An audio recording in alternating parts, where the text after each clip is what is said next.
The whole of this week, I had to do two sessions. But because of the issue, I was supposed to do my session either Monday or Tuesday. Because of the problem, I couldn't do it. So yesterday, I had to travel all the way to Winneba to a private facility to have it there. Which I want to speak to Thomas Khan. Is a renal patient, and he has been attending the Cape Coast Teaching Hospital for treatment, and joins us on the line right now. Thomas, so what's the alternative now for you? Where are you going to get the treatment? Well, Evans, it's very unfortunate. At the moment, um, I'm looking at either going to Takrady or have to go to Winneba like that.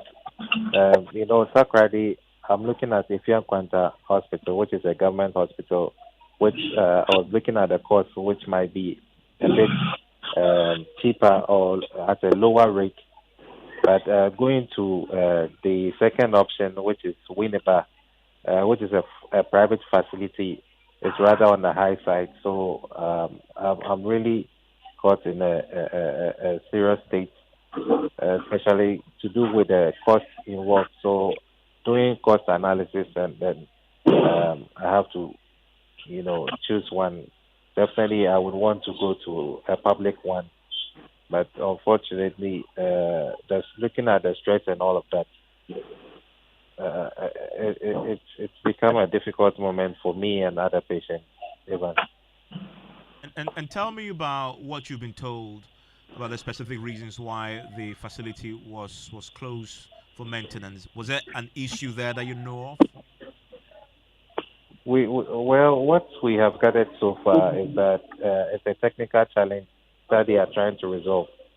At the moment, we gather it is something to do with their water system that they need to rectify because without if it's not rectified, the problem will still persist. So that is what hospital authorities say they are working around the clock to resolve. So we can only hope they do it as soon as possible, and then we can just wish them the best because we need the services as soon as possible. Because of this situation, I'm just having one session this week instead of the minimum of. Hello, Thomas. And hi, Evans. Yes, have you been So I'm told when? saying I'm What? saying that this problem is a serious one. For instance, I do a minimum of two in a week, but because of this issue, I am forced to do one session this week because of the stress in it and the cost involved. Because I told you, I had to go to Winneba for it, which is a private facility, which is more expensive. And looking at What's the price difference? What's the traveling stress mm, and even the cost of transportation, it makes it more problematic for me. what was the price difference between the Winneba facility and the Cape Coast Teaching Hospital? Um, Cape Coast Teaching Hospital is 490, and then this private facility is 520. And you have So to you factor in compare your transportation. the price difference is quite amount. And for instance, yesterday when I went to this facility at Winneba, because it's a private facility and I was a new patient there, I had to go and do some labs. I had to do a new folder. So yesterday I spent almost 1,000 cities on this.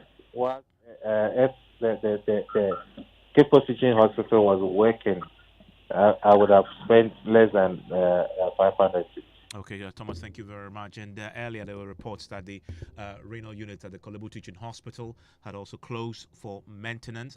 My colleague Marcel Abagba has been there and is joining me right now because the hospital has clarified that that isn't the case. Maxwell, can you confirm that when you spoke to the hospital, their officials, they were clear to you that that facility is still up and running? Exactly, Evans. One of the workers who we met there told us that contrary to reports, workers at the Korle-Bu Renal unit, they say that the facility has not been shut down for maintenance work. According to one of those we spoke to who spoke to us on condition of anonymity, she said that they experienced some technical challenges, but these challenges have been resolved. And indeed, while we were there, I met the president of the Renal Patients Association of Ghana, Korle-Bu, who says the unit is attending to cases, including emergency ones. In fact, while we were there, an ambulance pulled up, and in there we had about 4 end-stage kidney patients who had just been brought to the facility. And Korle-Bu, the president of the Renal Patients Association, told me that they were actually emergency cases, and they have been brought there for dialysis treatment. So he was surprised that there were reports out there that the facility had shut down for maintenance work. The workers who I met there also told me that they were quite surprised that there were reports out there that they had shut down for maintenance work. They say that they are running, they just had some technical challenges, and that they've resolved since they are working.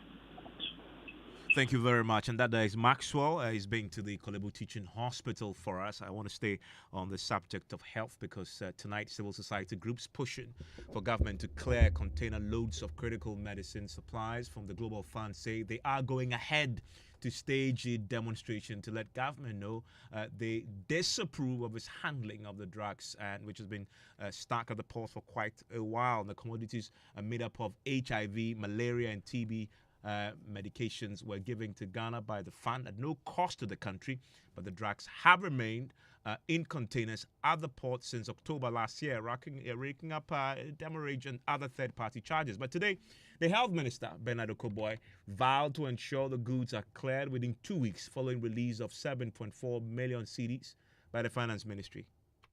We are committed to getting the containers out. And for me, personally, irrespective of the bureaucracies involved with government and all that, I have given myself 2 weeks. 2 weeks. In 2 weeks, I myself will not be encouraged if there is 2 more or 1 more container left at the port. In fact, and this one you can take it from me, if by 2 weeks we still have containers at the port, you will not see me here. I'll be sitting rather at the port. I'll sit at the port with them until everything comes out. We could have, I've said it somewhere, we could have handled it in a better way. But we don't want to go into the past. We want to make sure that going into the future, these things don't recur. I don't want to blame anybody, but I have said that there are 2 factors that accounted for what happened. One, the processes that we go through to clear containers. As a result of some exemption bills that have been put in place, there were new lines in terms of things that you have to do, like paying some third-party charges and all that. That was introduced, but it's still not an excuse. The second one is that the Ministry of Health must work closely, seamlessly with Ministry of Finance. I don't think it was excellent in the past. We put in place measures to make it seamless so that no Ghanaian will hear that something meant for Ghanaians is stuck at the port. Well, earlier today, the ministry, that's the health ministry, released a statement giving details of the consignment at the port. Head of our health desk, Fred Smith, joins me right now with details of the particular statement. And there's been some confusion over the kinds of commodities in the containers at the port. What do we know now? Well, Evans, in this statement issued by the ministry this afternoon, it gives a list of the medications we have in the container, and they include mosquito nets, pharmaceuticals for ARVs, HIV, RDTs, and ACTs. Also, we have TB medication and medical devices and equipment for TB cartridges, and those are the medications that we have in those containers stuck at the port right now, Evans. And how many containers are we talking about? Well, the statement is mentioning the total containers, 283 that were brought in by the Global Fund, but it's saying that they went to the Finance Ministry to ask for chits to clear them. They didn't get the chits for all of them. They got for the others, except some 64 others, which they did. So the 64 containers were outstanding in terms of chits. As to how many of these containers were indeed cleared following the receipt of checks from the finance ministry. That's not clear, but a source at the health ministry has just told me that the outstanding is 118 containers containing all of these medications that I listed to you.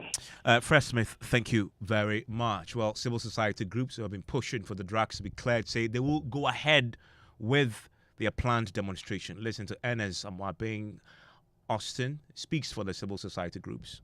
We have seen the statements from the ministry and we are not impressed at all. There are too many inconsistencies in that statement. If you compare this statement with the one they issued on April 8th or 9th, about when we had the first press conference, you can see the inconsistencies in terms of the numbers of containers that he received. You also recall that just a few days ago, they were telling the Ghanaian public that the containers in there at the port do not contain TB medications. Per their new statement, they themselves are admitting that there are TB. So earlier on, the ministry said there are no TB medications at the port and that they have cleared all of them. But as per their new statement, you can see that they have made a U-turn, now admitting that there are indeed TB medicines at the port. So clearly, you can see inconsistency on the part of government. This is not the first time they are giving us these kind of assurances. They've done it in the past. They didn't live up to expectation. So this time, we are not taking their word for it. Until we see the last container cleared from the port, we are going ahead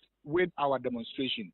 We want to send a petition officially, formally, to the president of the land and let him know that we are not happy with what is happening in the country at the moment. Beyond their concern about the 7 million, we are even more concerned about the wholesomeness of the medications, because these are medications that are supposed to be stored under certain prescribed conditions. As we speak, for over 1 year, we are not too sure the conditions under which these medicines have been stored. Besides, a good number of them will be expiring first quarter 2025. So we are really worried.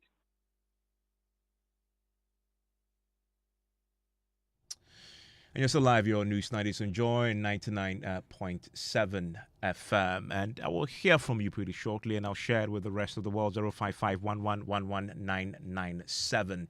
Now, the Works and Housing Ministry has tonight issued a week's ultimatum to the Ghana Hydrological Authority to recommend immediate interventions that will be required to end flooding in parts of the country. A few hours of showers overnight led to flooding in parts of Accra and other parts of the country, with many questioning what is happening and what government plans to do about this. Also emerging over whether there is an end in sight to the perennial flooding challenges. We'll hear from the Deputy Minister for Works and Housing pretty shortly, but today you may have noticed in parts of the capital that it rained pretty heavily, and that caused a bit of a havoc. NADMO is calling for the demolition of buildings closer to a bridge at Kiseman, which floods anytime it rains. The Disaster Management Organization was at the scene of this particular flooding that occurred because that bridge was affected. Municipal NADMO Director for Ga East, Seth Kofi Osei Kusi, blamed the construction of houses along the banks of the stream that flows under the bridge as the main reason behind the perennial flooding in the area. 3 weeks back, Ga East and Okankwe North, we both came here. We both came here to make assessment, and when we went there, you could see that people had put in their structures right on the river banks, that the flooding gets through their rooms on the window, above the window level. As I'm talking to you now, Okankwe North is doing dredging. We are also doing dredging, because when we do it and they don't do it, you can't work zero. But it has gone to a place, look at this place. Where would the excavator drive through? It cannot. And when it even dredges, where is he going to put it? They've built along the places. So it's not about we having differences. No, there are no differences. The fact is that it's two assemblies that are sharing the boundary, and we are working together. We need to call spade a spade. Since they are there, those structures must be moved, or else every year we'll talk about it. Well, residents of the area, some of whom blocked the road leading to the bridge this dawn, resulting in heavy vehicular traffic, want the bridge reconstructed. Listen to them. The flood have taken over everything again. So we are pleading to the government to come to our end and come and raise the bridge. They buried the bridge on the floor or on the ground. I think they have to raise it. The contractor who did this thing, I'm still repeating it again. He have to look at the Christian Village Hill and look at the Paraku before construct the bridge. And I mean that the bridge is high. It won't disturb anybody. You can see Achimota Bridge, Achimota overhead, and the Apenkwa and Co. So that is how I suppose we are pleading. They should come to our end, come and do this thing for us. This thing has been happening all the time, and we have repetition of all video coverages every day. Governments will come, will go. Governments will come, will go. We just want actions to be taking place.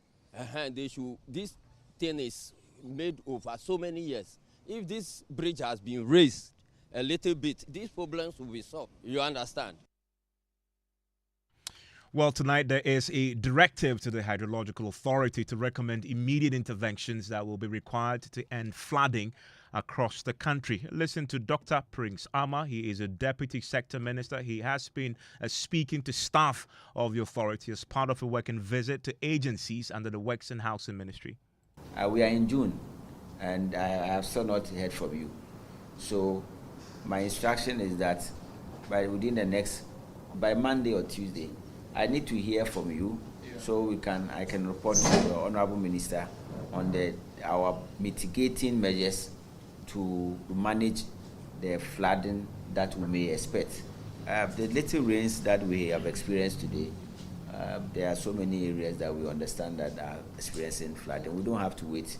We have to act proactively. So my instruction is that within the next 1 week, you need to advise the ministry the specific interventions in which areas, which communities, which districts do we have to undertake immediate yes, across the country, both in Accra, Greater Accra, I mean across the country. You know that I come from a flood-prone area. You have visited my constituency. You know Kwesimitim is a low-lying area, and whenever it rains, it imposes devastating experience for our people. And not only that, but across the country. So we want to be very proactive. We need to undertake those intervention measures immediately. And that's why I'm giving you that 1 week to advise the ministry the intervention areas so that we can act proactively to forestall the destruction of properties and also losing of lives. We can now speak to Richard Ameko. He's the head drainage department to the Ghana Hydrological Authority. Thank you, Richard, for your time here on Newsnight. I'm curious, do you or do you not have an existing flood management plan at the authority? Yeah, good evening, Evans, and good evening to your cherished listeners. Yes, we have. We already have an emergency national flood control program, which we do undertake every year, as and when we get commencement. So when the minister says that he's giving you a week to come up with immediate interventions to end flooding, is it different from what you already have? Not really, but then we have already identified some hot spots within the entire country. So by the close of work tomorrow, we're going to share that with the Deputy Minister. So what you're going to present to the Deputy Minister is not a comprehensive national plan to end flooding, but hotspots and what you're doing about them. Yeah, so if we talk about a comprehensive work to be done, that would come out from the drainage master plan, which has already been done for Greater Accra and then Kumasi. So then we are looking at a national one, drainage master plan for the entire country. That is what currently is ongoing. But for now, to speak to that, Evans, I heard you talking about Kissiman flooding and stuff. I'll come to Kissiman, obviously. But I'm interested in the drainage master plan. If we have a drainage master plan, why do we keep having floods across the country, particularly here in the Greater Accra region? Yes, Evans, it's true. But then some of the places that we have flooding or flooding is occurring, it is mostly of attitudinal issues. Okay, so people are still filling wetlands all around where water could stay, or the flood water, when it overtop the banks, could stay for some time before, when the rain subsides, before it moves back into the stream. But these are places that people are continually filling. So ideally, when they do that, what happens is that the water cannot move anywhere. When it rains, it doesn't have anywhere to go than to spread into people's homes. But doesn't the drainage master plan specify clearly where people can and cannot build? Isn't this an admission that we aren't enforcing what this plan says? Yes, as you said, you're right. It is all about enforcing the laws. So it is about time the local authorities have to enforce the laws for people not to develop in wetlands, areas that are not supposed to be built. So bottom line, we have the drainage master plan that should end flooding, but we have failed to implement and enforce it. Yes, Evans, it is not a drainage master plan has to end flooding, but it is about implementing what is in the drainage master plan. And if you do that, what would it mean for flooding? If you implement it today fully, what would it mean for flooding going forward? So then it will mitigate flooding in the city. So it comes back to my point, does it not? That because we failed to implement and enforce that plan you have, that's why we're having the flooding as we have it unmitigated. Yes, Evans, and it all boils down to resources. And constructing storm drains are very expensive. Very, very expensive. And in places that are supposed to be reserved, people are living in there. So it makes government difficult. The resources that we have, we're not able to, construct storm drains to that effect. It's quite expensive. So the master plan. But then we have an estimate for countrywide. How much are we talking about? How much are we talking about? That is going over $6 million. Say that again. Over $6 million. $6 million. Yes. To construct all the drains we require to mitigate flooding according to the master plan. Very well. But that doesn't sound like much in the grand scheme of things, considering the havoc floods causes in this country every year. We lose far more than $6 million a year through flooding, possibly. Yes, it is all because some places have to be reserved naturally, Evans. All those wetlands has to be reserved. So that once the people goes into developing those areas that they're supposed to be reserved, it is rather now bringing more cost to government. I don't know whether you're getting my explanation. It is making it difficult, quite difficult. Places are supposed to be reserved. If you go outside, if you go to the Europe countries or wherever, if it is reserved, it's reserved. You're not supposed to live there. Nobody goes into build in those areas. And if yesterday I was on your show, I was one of Joy Prime. I was saying that places also have issues with ECG. Yeah, and I heard you explain that. But quickly, the $6 million you require to construct all the storm drains we require, how much of that do you have now? Evans, this will be difficult to. I'm just asking whether you have it or not. You don't, I suppose. Well, I think we're still in talk with the ministry about this. How long has this master plan been in place? I think for the past 3-4 years ago. So at least 3 years, you need $6 million to construct the drains, and you say you don't have it.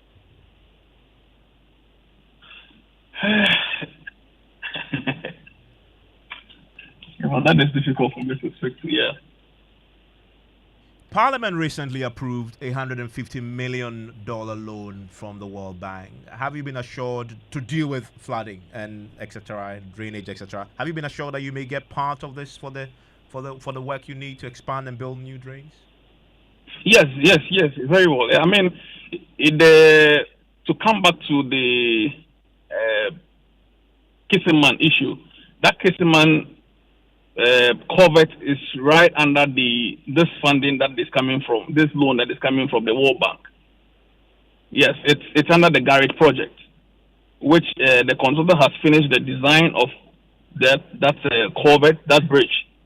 And then the good thing also here is that under the Garrett project, upstream of what is happening or what happened today, which is the Gayek area, we're going to site 2 detention ponds to hold the storm water for some time. After the rain subsides, then it releases back into the drain. So those people living down there will not be having so much flow coming in as we are seeing now. So that is assurance to those in Kisseman today who experienced that flooding that we just reported a short while ago. And so when you receive that money, you will fix that problem for them. Yes. Okay. Do you have any timelines in mind you can share with them? Yes. So we're looking at by September, we should be through with the process. So contractor can start the construction. Thank you very much. And that there is Richard Ameko. He is the head drainage department at the Ghana Hydrological Authority, talking to us about the flooding challenge with Ghana. And if you're in Kisseman, you just heard the assurance there. Let me hear from you tonight. 05511119997 is the WhatsApp line. And let me share a few of your thoughts with the rest of the world now on all the stories you've heard so far. And one here. Says, tell the man to come to Dansuman around Keep Fit Down. Some estate developers are filling the wetlands there. Our duty bearers are not trustworthy. And that's a subject of the floods. And also, another one says, this is from Nana on the Spinters Road, says, drive around Teshi and you'll be surprised the areas are filling waterways and building. I'm personally praying for nature to take its course. How lawless can we live in this country is a view that he expresses there. Now, on the subject of what we brought you on top story on the case letter forcing matter, Samuel says the ambulance matter and the fallout shouldn't be trifled with. It shouldn't be seen as NDC against MPP, neither Jakpa against the AG. It goes to the very core of our justice delivery system. Did I hear the judge has been taken care of and that Jakpa need not worry? He said about her, I'm hugely scandalized. He says a few of your thoughts there here on Newsnight. Right after business, I'll take you into the election headquarters. We'll be hearing from the General Secretary of the National Democratic Congress.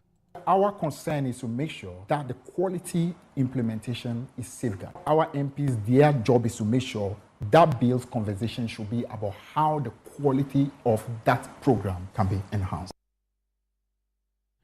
And that there is Fifi Kwete. We'll be hearing more from him as he talks about the free SHS and the proposed bill that will make a law that will be binding on successive governments. He says they will not support that if it's only to protect the political legacy of President Akufo-Addo. Also, he announces what their review will entail of the free SHS, including allowing parents who can afford to pay so they can use the money saved to expand the free SHS to cover private schools as well. And then why is the NDC accusing the MPP of plagiarizing their campaign strategy? All that after Mr. Shen is done with the business. I know it makes you feel a bit old when I say Mr. Shen. Hello, James. Hello, Evans. Right, so coming up in business tonight, Grenada offers passport to Ghanaians seeking to do business in the Caribbean island that has access to over 140 countries free visa. And Magdan Group announces plans to expand operations and export salt to the Caribbean island. Business News on Newsnight is brought to you by MTN Business. Welcome to the new world of business. Kinon Books and Stationery, Syntex Tanks, and Pepsodent Charcoal and Herbal. Life is a stage, and we're all players, playing the supporting role. The title of my poem is Playing with Rhythm. Playing the lead. Playing to win. Playing with gusto. Playing for the sheer thrill until the curtain falls. Because every journey begins with play. Kickstart yours with MTN. So, What are we doing today? MTN. Son, we are so proud of you for setting up this hospital. I really love those hospital beds and waiting chairs. By the way, did you import them? No, Dad, I didn't. I actually got them from Kindle Books and Stationery right here in Ghana. Wow. We also bought our office supplies, safes, executive desks and chairs from Kingdom, and they gave us expert advice on how to set up our office. Guys, that makes 3 of us. I also got our sofa and bedroom sets, plus our dining hall furniture for our new home from Kingdom. Wow, Mom, that makes 4 of us. I usually get my stationery items from Kingdom, and my teacher also mentioned that our classroom furniture was provided by Kingdom. So there you have it. Whenever you're thinking about setting up an office or acquiring furniture for your home, etc., Kingdom Books and Stationery should be your first point of call. With over 40 years experience in the industry, we stock and supply a wide variety of globally sourced office and home furniture, stationery and equipment. Visit our head office, Osu Akwaje, or our office near the Osu Stadium. We're also in Tema Community 1, opposite Olam SHF, Kumasi KNUST campus, UCC Cape Coast, and now at the Marina Mall, Airport City. Or call us 0302 764101, 764209, or 762792. Visit our website www.kingdomgh.com. Water is needed all day, all night. So, remember Syntex tank all day, all night. 7 years warranty. Select any color for free. In no the crack, in no the spoil. Call Accra on 0244 335 168. Kumasi 0505 555 666. Syntex tank. A strong, a tough. Water is needed all day, all night. So, remember Syntex tank all day, all night. 7 years warranty. Select any color for free. In no the crack, in no the spoil. Call Accra on 0244 335 168. Kumasi 0505 555 666. Syntex tank. A strong, a tough. Choboy! Yeah. We have a new leader in town. OBRNT. Amanfo. Madam was Sibebre. When him say my baby, maybe mamu more charcoal for whiter teeth. More charcoal. Not only that, maybe mamu lemon. More lemon. Zinc for fresher breath. More zinc. And fluoride for stronger teeth. Introducing the new President Charcoal Pack with more power with a combination of charcoal and lemon for naturally whiter teeth. Grab yours now. This advert is FDA approved. Hello, my name is Mami Akuya, an entrepreneur and a mother of 2. My work keeps me busy most of the time, and sometimes it takes me away from my family. But the safety and health of my family is very important to me. As a working mother, I cannot afford to take any chances when it comes to matters of health. That is why I signed up for a family health care plan from Equity Health Insurance. My family and I have access to over 700 hospitals, clinics, opticians, dentists, pharmacies, and diagnostic centers across the length and breadth of Ghana. With Equity Health Insurance, I no longer have to worry about medical bills. Anytime a member of my family visits a hospital, Equity Health Insurance has got my family and I covered. What about you? Who has got you covered? Call Equity Health Insurance on 050-660-7910 and talk to them about your family health needs now. Visit equityhealthinsurance.com for more information. Equity Health Insurance, here for you.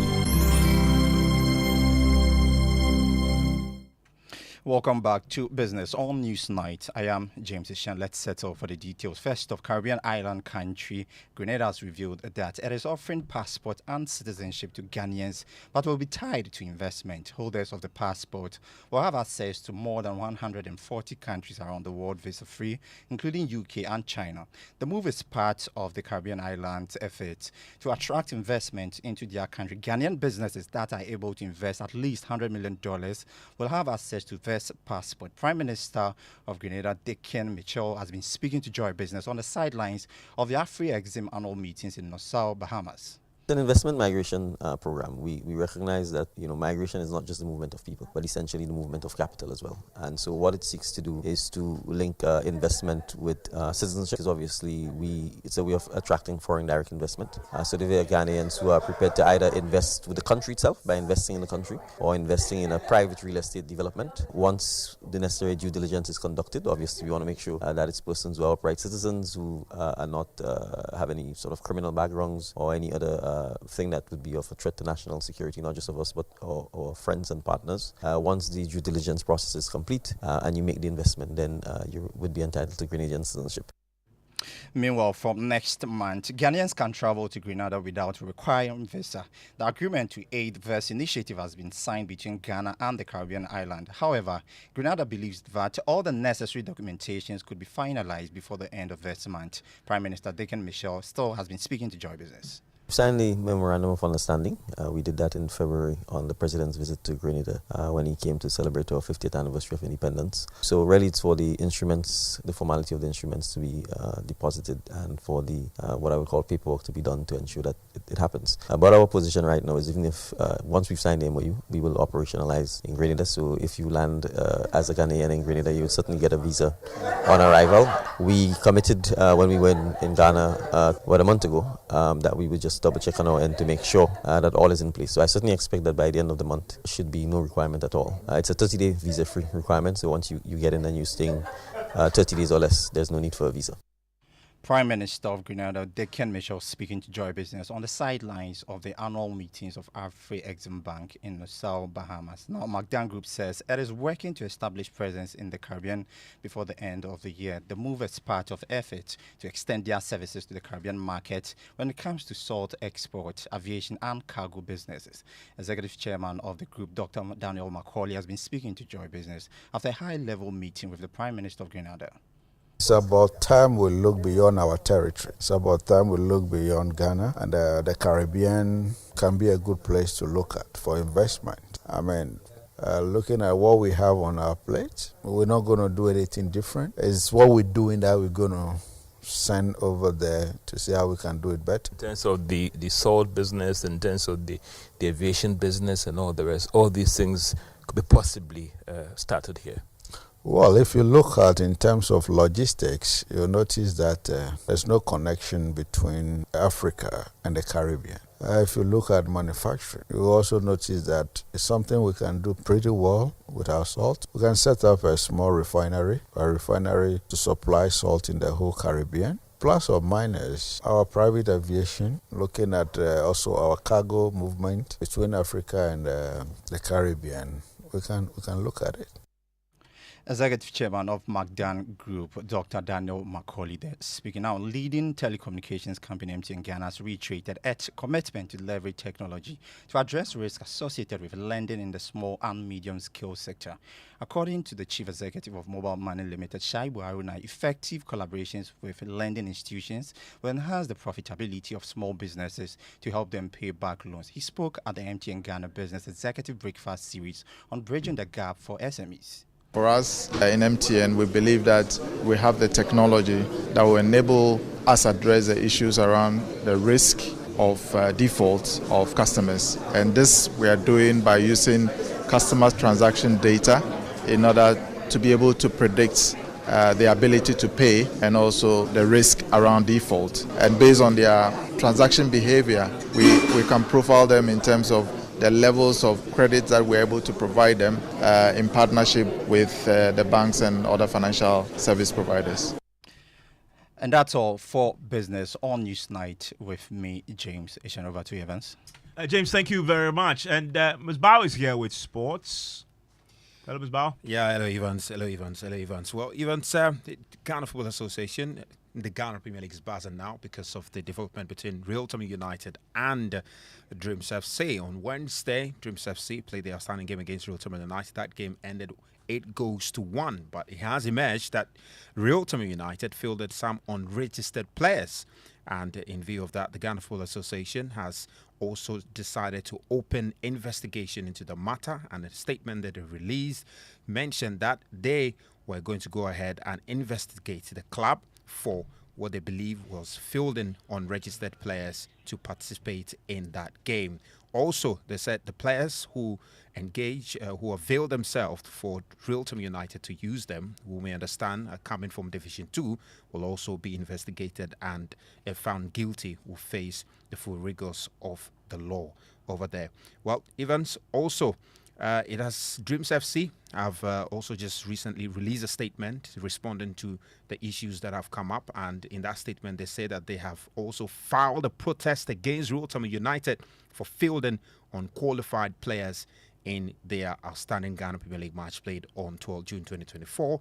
They say the protest launched at the Ghana Football Association today is in furtherance to verbal protests raised by their captain and team manager before kickoff after doubting the identities of the opposition players during the inspection. They say the verbal protest was duly noted and recorded by the match officials before the start of the match. So really interesting development in the Ghana Premier League. The Ghana Football Awards has been launched and the nominees are out. And top of the agenda is the Footballer of the Year. And guess what? I can guess. Okay, guess. How many?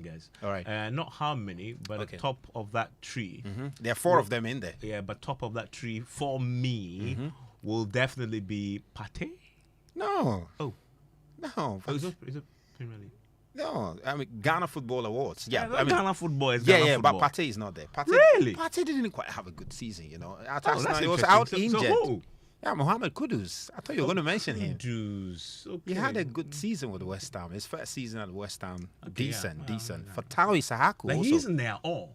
What? He's what? He's not what? As in, Pate isn't there at all. No, he's not there. I mean, when he returned, he was great for us. Yeah, but that was just like 2 months or so. Anyway, yeah, who it's knows? 2 months, not enough. Fatai Saku is in there. He had a fantastic season with Leicester City.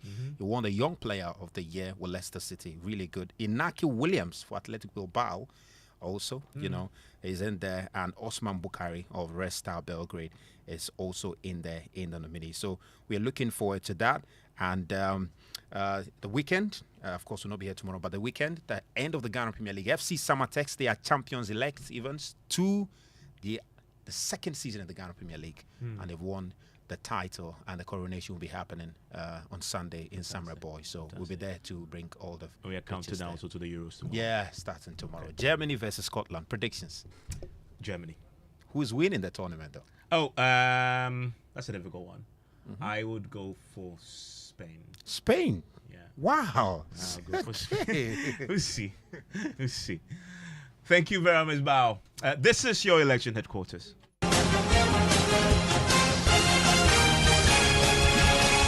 And election headquarters is brought to you by Petrosol Clean Fuel in full quantity, CIMA, the Chartered Institute of Management Accountants, AICPA, and CIMA together as the Association of International Certified Professional Accountants, the German Ozone Medical Center, Alternative Therapy, Dental Wellness and Beauty, Chopbox Technologies, a convenient service, Youth Bridge Foundation, bridging gaps for positive youth development. And tonight, the Free SHS is still in a comfortable lead when it comes to the raft of issues that will top discussions ahead of the 2024 elections. And tonight we are hearing from the General Secretary of the NDC, Fifi Fiavekwete, who says as part of a comprehensive plan to review the policy, parents who can afford to pay for their children will pay in order to save money to expand the policy to cover private schools, underserved and deprived areas as well.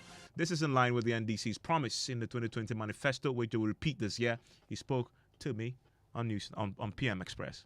If you listen to us carefully, and it's not just even us, all the major stakeholders in education, parents, teachers, all the groups have called for a proper review of the free SHS policy. And one of the things that they've kept saying all the time is that the situation where government is forcing to literally pay the fees of even people who have paid is something that has to be looked at again. That is a major plank of the conversation relating to the review.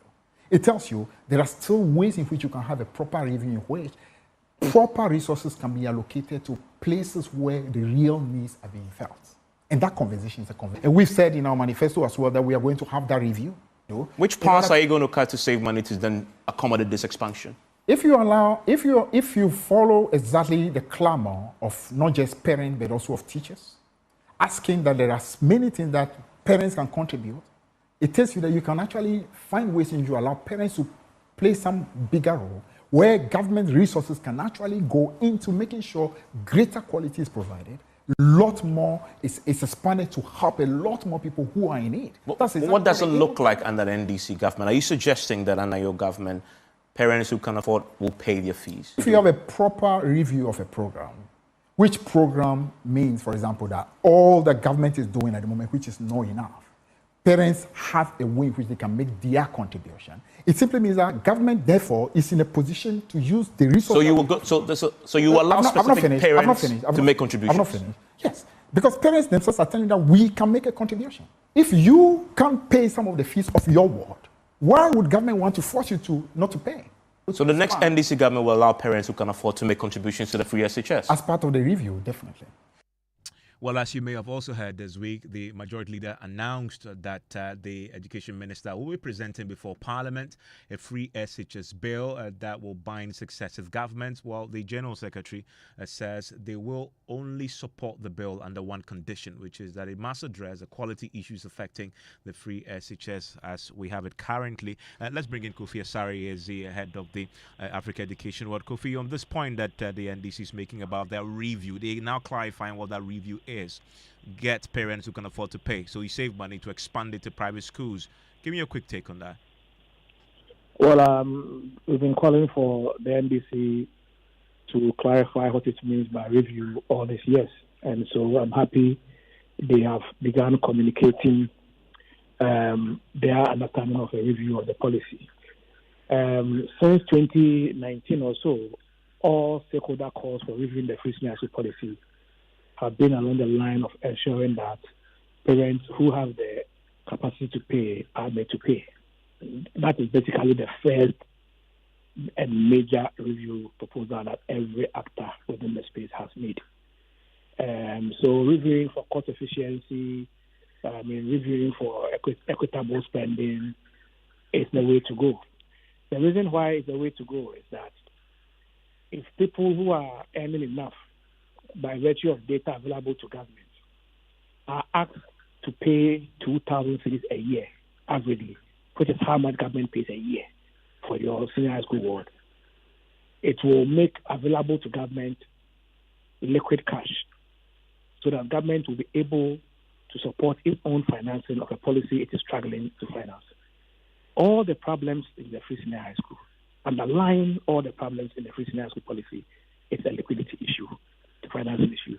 So this will help to resolve the underlying challenges of the policy.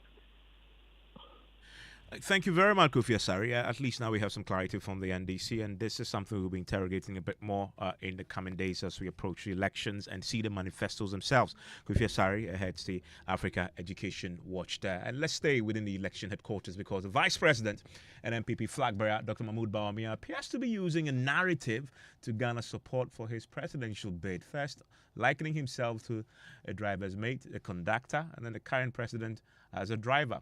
He is urging people to vote for him and entrust him with the role of driver, promising to lead the country effectively. He also seems to be using a new dance and engaging in activities considered to be youthful to connect with young people.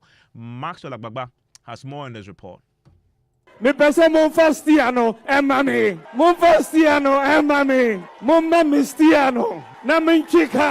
NPP flag bearer Dr. Mahmoud Bawumia at one of his campaign events urging electorates to hand him a steering wheel and put him in the driving seat as president. This was after he said during his address to the nation that he was only a driver's mate. I am like a driver's mate, but by the grace of God, if you make me the president, I will be in the driver's seat. The comment received criticism from some political analysts.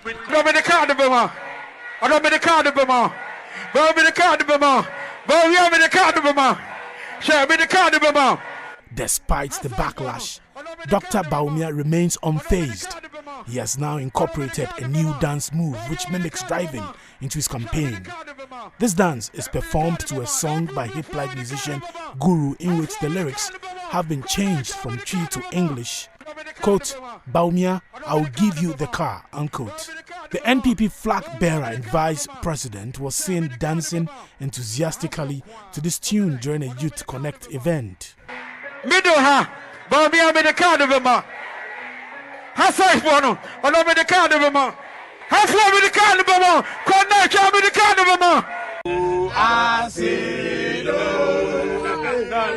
Just this week, Dr. Baumia was seen singing King Palute's Asida together with the musician.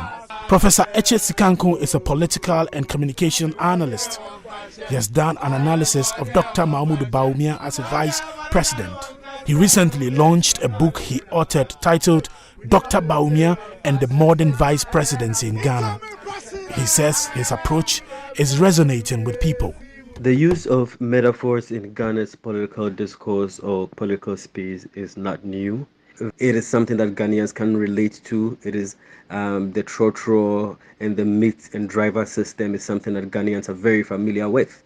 And so he used that in order to be able to connect with the ordinary Ghanaian, because in language, there is both a referential scheme and a shared framework, and for the speaker and the audience to be able to share a certain understanding, he latched onto this particular metaphor in order to communicate his language. And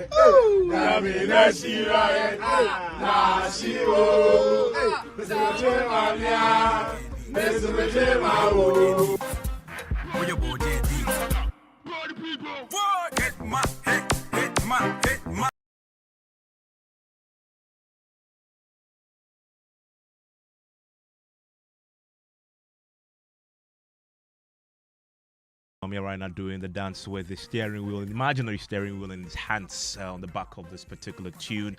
This is your election headquarters indeed, here on Joy 99.7 FM. It is Newsnight, and of course, talking about drivers, there are a few schools in the driving seat today when it comes to the National Science and Maths Quiz.